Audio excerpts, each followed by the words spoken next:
Well, I'm back. Valve's clean. It's changed out and clean because it's brand new. Anyway, gotta love them tongue twisters when you think you know what you're gonna say. So anyway, we're gonna top off our fertilizer. Our fertilizer we're putting on right now is 3210, which is 32% nitrogen, 10% phosphorus, I believe. And we're putting on 8 pounds to the acre, or 8 gallons to the acre, which is 100 pounds to the acre, is what it's supposed to figure out to be. And the reason why I'm topping off is I have 107 acres in a 3/4 section field that I'm doing in this particular variety. And if I did 20, I don't know if you can see that or not. Can you see that? Did just over 26 acres yesterday on that field after I got switched. So we're getting about 80 acres to our tanks are 700, just a little over 700 gallons what we can haul on these tanks. They're smaller ones. They're not as big as some of the other guys use, but we're getting about 80 acres fill when we put 100 pounds on. So I am, looks like, at just under, I don't know if you can see the 300 and then a little mark below there, just a little under 250 gallons. So if I fill it back up, that ought to should get me so I can get all of it done with this fill and don't have to come back in or don't have to have anybody run it out to me. So that's also a part of the reason why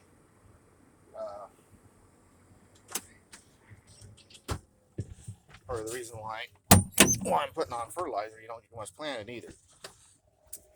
Now, population wise with our seed, remember, duck. Population wise with our seed, we're putting on 34,000, which I know I've said that a couple times, and I don't think I've actually really said what that means. That means 34,000 seeds per acre. That sets, depending on what the plant variety is and what that is, that sets supposed to set your bushels per acre per se.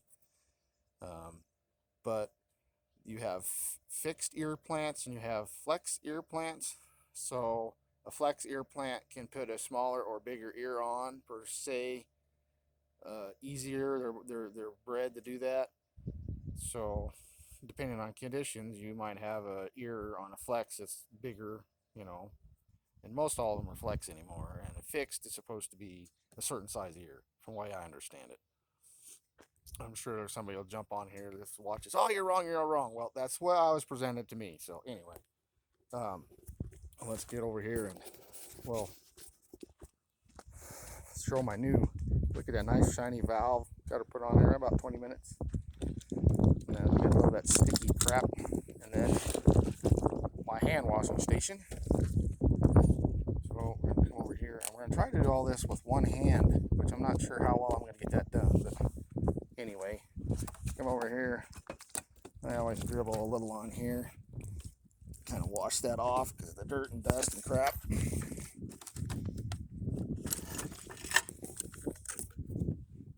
Looks alright.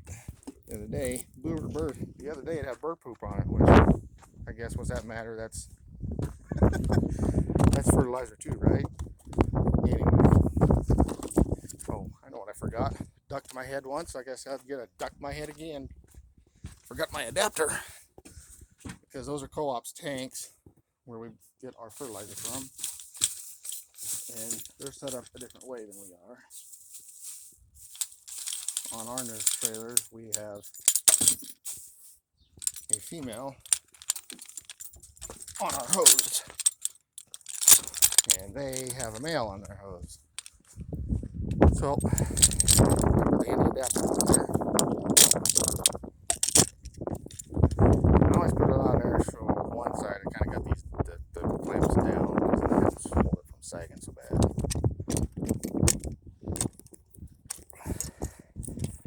Anyway, hopefully, this is the part I'm not sure how well I'm going to get done doing one-handed to getting this thing put on there.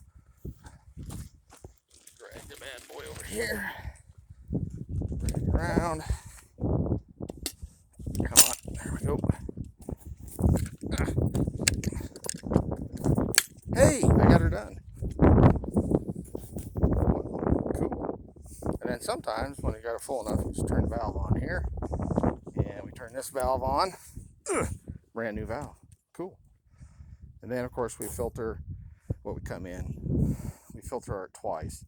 Filter it here, turn this on, and turn the switch on, choke. And we got a Honda on these, which is good because Hondas usually always start on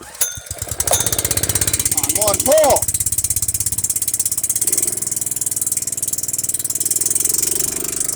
I won't crank that up too much.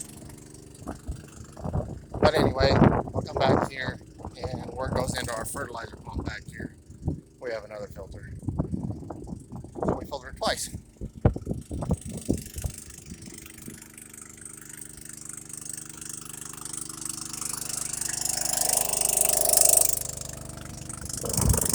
And you never get all the way away from leaks. Looks like the leak is on this, which is normal because it's sitting and it's sagging. So, but see the ground. I don't know if you can see that darker spot there. That's where yesterday's lot bigger leak was because of that split in that other valve. So, anyway, we'll sit here and we'll get this filled up. We'll go back out to the field and I'll rinse everything off with my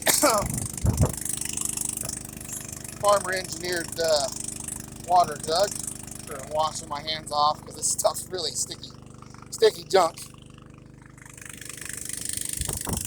And after that, I guess we're going to call this a little bit of a segment for now, and I'll fill up, get out to the field, and so far it's Wednesday, little breeze, and that's today's little bit of a segment in class. Oh, I meant to say something the other day. I was talking about refuge corn, and as far as the purple corn when I was showing the seed the other day, and I forgot. Got off on a tangent on GMO and that kind of stuff. So I didn't really truly explain the difference there. Now, older planters, you can, like on FS22, you can get the refuge tank, and you used to be able to put refuge seed in, and all of our seed is mixed in. And what that means is it's just regular seed, because you have to have a certain amount of refuge when you plant GMO stuff. Most of us farmers already know that, so any farmers that are watching this, they're going to go, okay, well, no duh, right? But anybody that's not a farmer that's watching this don't know that. So I was in the middle of the process of explaining that the other day when I got on my anti-GMO and people not really understanding what GMOs are for stuff. And what really, one of the things that makes me mad about that is you get these people in the cities or yuppies or whatever you want to call them don't know. They just jump on a bandwagon. They don't really do the research. And there's all kinds of studies out there. If you want to prove to yourself that something's bad, you can go to those studies that say something's bad. If you want to prove to yourself that something's good, you can go to those studies that say something's good, right? So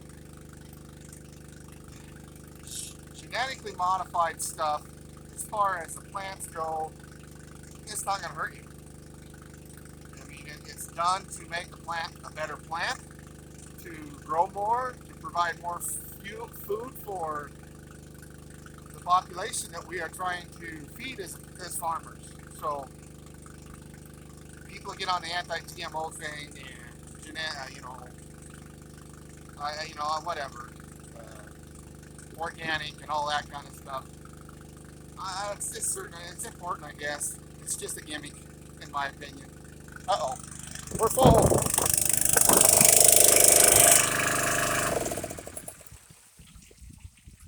What happens when you're not paying attention?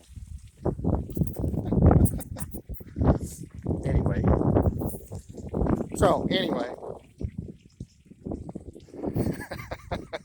Yeah, it's not the first time that kind of stuff happened. Anyhow, I'm full. But anyway, enough of the GMO thing. But now I have talked about what the difference between refuge corn and regular corn regular seed corn is and why it's in there. It's required that we plant a certain amount of refuge corn for our GM genetically modified corn per acre or per whatever, so that's why it's mixed in with ours. Most all of them are done that way, as opposed to having that's what the refuge tank on a couple of those FS22 planter options we have. So anyhow, that's where we're at on that. And I'm going to come over here and shut this valve because it's sitting not quite level, and it will siphon over to the other side and make the other side leak worse than it already is. But anyway, get one leak fixed and cause another because I'm not paying attention. Anyhow, welcome to the life of a farmer and a content creator. I should have been paying attention to my tanks instead of, because I knew I didn't need much. But anyhow, so there's a little bit of a oops for the day, and that happens, and well, it won't be that big of a deal. We've got corn planted out there, and rain will run it out there, and well, a little bit of that corn out there, get some for extra fertilizer. Anyhow, we will see you on the next section, or insert, or whatever you want to call it. Catch everybody later. Have a good day. Oop. Drop my phone. Gotta figure out how Mike Mitchell does that. He's such a good, talented guy with his phone.